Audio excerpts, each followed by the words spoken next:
ওয়া কুল্লু মাসউলিন আন রাইয়াতিহি, তোমরা প্রত্যেকে দায়িত্বশীল, দায়িত্ব সম্পর্কে আল্লাহর কাছে জবাবদিহিতা করতে হবে। কথা কোন ঠিক না ঠিক? তাইলে আরশের নিচে কয় শ্রেণী মানুষ জায়গা পাইব? শেষ আমার আলোচনা গুছাইলে 1 নাম্বার বলেন, কথা কোন না কে? 2 নাম্বার নবীজি বলেন ও শাবুন নাশা ফি ইবাদাতিল্লাহ, ওই যুবক, যেই যুবক তার যৌবনকাল আল্লাহর গোলামির মধ্যে কাটায়। যুবক, তোমাদের জন্য গুড নিউজ, সুখবর। যুবক, ভালো করে শুনো, যে যুবক যৌবনকালের যৌবনের তাড়নায় শুধু গুনাহ করতেছো, গুনার মধ্যে হাবুডুবু খাইতেছো, গুনাহ করতে করতে যুবকেরা এখন গাঞ্জায় গেছে। কথা কম।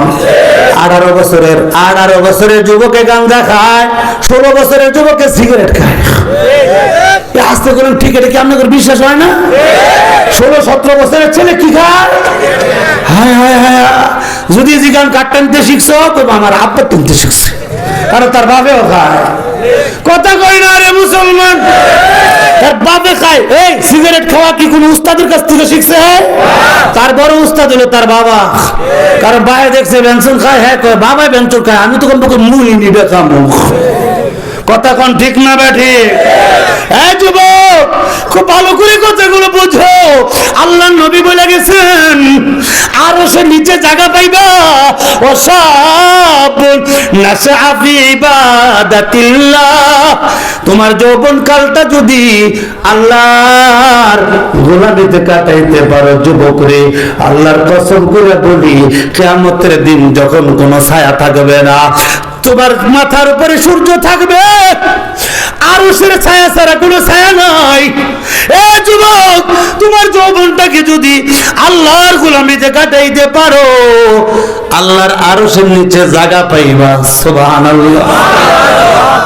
কয়টা গেল? সময় নাই দেখে আর এদিকে যাইতেছি না। 1 নাম্বার বলেন, জোরে কোন? 2 নাম্বার,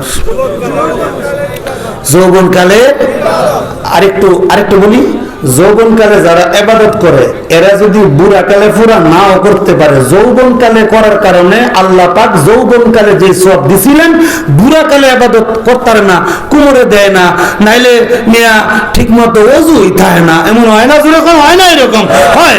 বুড়াকালে যদি তুমি ইবাদত নাও করতে পারো, যৌবনকালের ইবাদতের কারণে যে পরিমাণ সওয়াব পাইতা, বুড়াকালে আল্লাহ তোমাকে এই পরিমাণ সওয়াব দিয়ে দেবে।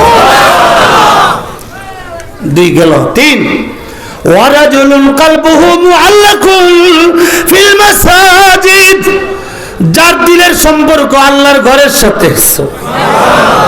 আর জোরে কাম, আল্লাহর ঘরের সাথে যার দিলের সম্পর্ক পাইগো, 1 নামাজ পড়ে আইসা আরেক নামাজের অপেক্ষায় থাকে, 1 নামাজ পড়ে আইসা আবার কখন মসজিদের মিনার থেকে আজানের ধ্বনি আসবে, হাইয়া আলাস সালাহ হাইয়া আলাল ফালাহ, কখন ডাক আসবে, এই ডাকের আশায় থাকে। কতক্ষণ ঠিক না রাখে? বলে এই শ্রেণীর মানুষকেও আল্লাহ তাআলা আরশের নিচে জায়গা দিবে। তাইলে 1 নম্বর নেই বরং শাসক, 2 নম্বর যে যুবক তার যৌবনকালটা আল্লাহর গোলামিতে কাটায়, 3 নম্বর কথা মসজিদের সাথে যার সম্পর্ক, 1 নামাজ কইরা আরেক নামাজের অপেক্ষায় থাকে, মওত পর্যন্ত যদি আমল কইরা মরতে পারো, তাইলে কিয়ামতের দিন আল্লাহর আরশের নিচে জায়গা পাইবা। 4 নম্বর ওয়ারজুলান তাহাব্বা ফিল্লাহি ইজতামা আলাইহি ওয়া তাফাররাকা আলাইহি, যদি একজন আরেকজনকে ভালোবাসো তাহলে আল্লাহরে খুশি করার লাগা ভালোবাসবা। কথা কম, স্বার্থের লাগা না, ক্ষমতার চেয়ার দিব এই জন্য তারে ভালোবাসে। কথা কম আছে না নাই?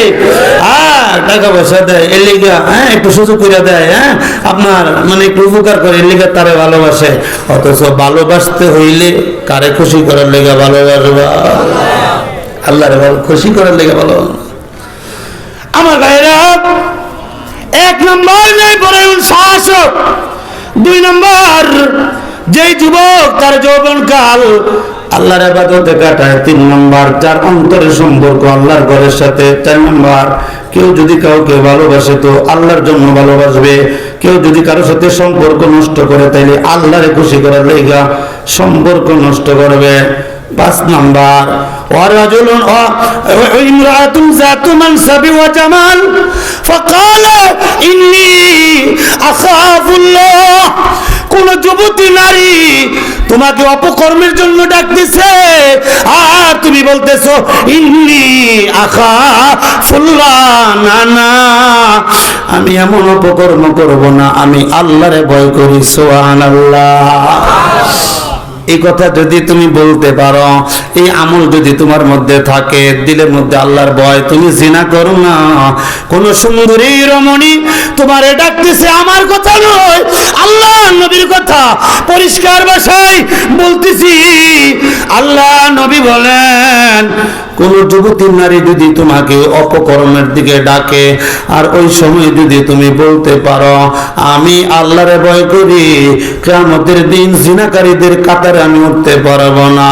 কারণ হাদিস শরীফে আসছে, আল্লাহ নবী নিজেই বর্ণনা করেন, আমি যখন ঘুরতে গেলাম জাহান্নাম ঘুরে ঘুরে দেখতেছিলাম, যায়া দেখি রে এক শ্রেণীর উলঙ্গ মানুষ, নারী পুরুষ, একটা বড় চুলার ভিতরে একবার আগুনের সাথে নিচে যায়, আবার উপরে ওঠে, আবার আগুনের সাথে নিচে যায়, আবার উপরে ওঠে। আল্লাহ নবী বলেন আমি জিবরাইলকে জিজ্ঞাসা করলাম, ও জিবরাইল এরা কারা গো? জিবরাইল বলেন এরা ওই সমস্ত নারী পুরুষ যারা দুনিয়াতে জিনা করত। কথা কোন এমন নারী পুরুষ আছে না নাই? আল্লাহর কসম করে বলি, ও যুবক, এ যুবতী, আল্লাহর নবীর হাদিস, নবী নিজের চোখে দেখছেন, মেরাজে যায়া জাহান্নাম ঘুরে ঘুরে দেখছেন, আগুনের মধ্যে পড়তেছে, একবার নিচে যায় আবার উপরে ওঠে, আবার নিচে যায় আবার উপরে ওঠে, কিয়ামত পর্যন্ত এইভাবে জাহান্নামের আগুন দিয়া তাদেরকে পোড়ানো হবে। এ যুবক, হে যুবতী, তোমাদের হাতে ধরে পায়ে পড়ে সাবধান, এমন কাজ করো না, পারলে এই কথা বলো ইন্নী আখাফুল্লাহ, আমি ভয় করি কাকে? জোরে কোন, আর জোরে কোন কাকে? এই লো 5 শ্রেণীর মানুষ।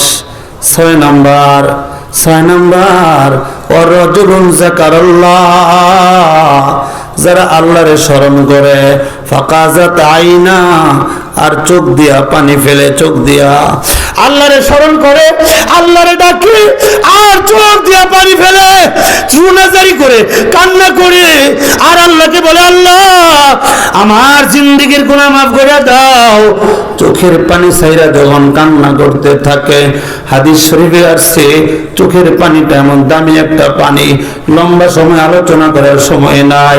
নবীজি বলেন মান জারাফাত আইনা মিন খাশিয়াতিল্লাহি তাআলা কানা লাহু বিকুল্লি কাতরাতিন মিন দুমুইহি মিসলা জাবালি উহুদিন ফি মিজানিহি। কেউ যদি আল্লাহর শরণে কাঁদে, চোখের পানি ফেলে, এক ফোঁটা পানি যদি তার চেহারা গলে গলে পড়ে, আল্লাহ নবী বলেন এক ফোঁটা পানি কিয়ামতের দিন মিজানে উহুদ পাহাড় পরিমাণ ভারী হয়ে যাবে। এই জন্য কয় নাম্বার এটা? এই যাই না, আলোচক প্রধান বক্তা এসে গেছে, ভাই কেউ উঠবেন না, যাই না, কত রাত না কত দিকে দিয়ে দেন, কত রাত খেয়াল তামসা এটা সেটা কত জায়গায় না নষ্ট করে ফেলেন। বল না, এই এমন আলেমদেরকে সবসময় পাইবেন না, বসেন, কেউ উঠবেন না, একেবারে সুন্দর করে। এটা আমার আলোচনা 10 মিনিটের ভিতরে শেষ করে দিতেছে। কয়টা গেল? মন থাকবো? 1 নম্বর ন্যায়পরায়ণ শাসক। 2 নম্বর যে যুবক তার যৌবনকালকে আল্লাহর গোলামিতে কাটায়। 3 নম্বর কি বলছি বলেন? যার দিলের সম্পর্ক আল্লাহর ঘরের সাথে। 4 নম্বরটা কি বলছি বলেন তো? কেউ যদি কাউকে ভালোবাসে তাহলে আল্লাহকে খুশি করার জন্য ভালোবাসবে, কারোর সাথে সম্পর্ক নষ্ট করলে আল্লাহকে খুশি করার জন্য সম্পর্ক নষ্ট করবে। কথা কোন ঠিক না ঠিক? নাকি হোর বেতে যৌতুক দেয় না দেখে শ্বশুর বাড়ি আর যাইতো না, এমন নাই? পরে বউ কয় যাইতাম না, ঈদ আইছে কয় না যাইতাম না, কে কইছিলাম না 50,000 দিত। কথা কন আছে না নাই? এরকম কষাই মার্কার জামাই আছে না নাই? হ্যাঁ আছে, সম্পর্ক নষ্ট হয়ে গেছে। কে লেগে কোন আল্লাহ রে ভাইবার লেগে, তাহলে কি লেগা কয়টা গেল? হ্যাঁ চারটা। 5 নম্বর হইলো, কোন যুবতী নারী যদি অপকর্মের দিকে ডাকে, তোমাকে অফার দেয়, তুমি কি বলবা? আল্লাহু আকবার বলেন, আল্লাহু আকবার। এই কথা বলবা, কিয়ামতের দিন আল্লাহর আরশের নিচে জায়গা পাইবা। 5 6 নম্বরটা জানি কি কইলাম, কি হ্যাঁ আল্লাহর স্মরণে কাঁদবা। শেষ 6 নম্বর। এই 7 নম্বরটা শেষ। 7 নম্বরটা হলো ওয়ারাজুলুন তাসাদ্দাকা বিসাদাকা ফাআখফাহা হাত্তা লা তা'লামা শিমালু মা তুনফিকু ইয়ামিনুহু। তুমি এমন ভাবে দান করবা যে ডান হাত দিয়া দান করলে কোন হাতে জানে না। এই হাদিসের ব্যাখ্যা হইলো মানে ফুটাইবার লাইগা দান করো না। মানুষ তোমাকে দানবীর বলুক, এই ভালো করে বুঝেন, মানুষ তোমাকে কি বলুক? দানবীর বলুক, এই জন্য তুমি দান করো না। তুমি দান করবা কার সন্তুষ্টির জন্য? আল্লাহ সন্তুষ্টির। এই দেখেন কত সুন্দর কথা। মানে তুমি ডান হাতে দান করবা, বাম হাতে যে জানে না, এটা মানে এই না যে কখনো যেত না যে আমি 1000 দিব, এটা না।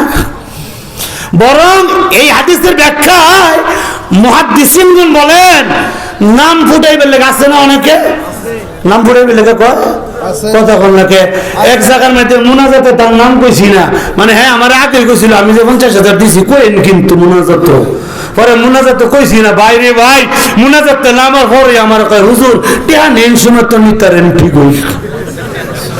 বুঝেন নাই কথা? মানে আমি কে লেগা তার নামটা কইছি না, মুনাজাতে কইছি না, মানুষ জানলো না। আমার ভাইরা, নাম ফুটানোর জন্য নয়, দান করবা কারে পাইবার লাগা। আপনারা কি দান করেননি? হ্যাঁ, আল্লাহর আরশের নিচে জায়গা দিব যারা দান খায়রাত করে। আমার কথা না নবীর কথা? এমন একে মনে মনে কয় লজেকে উঠা হুজুরের বাবা বালা না রে, এবার দেখা যায় শুরু করে দিব, হুজুরে আয় পড়বো। আমার আলোচনা এখানে শেষ।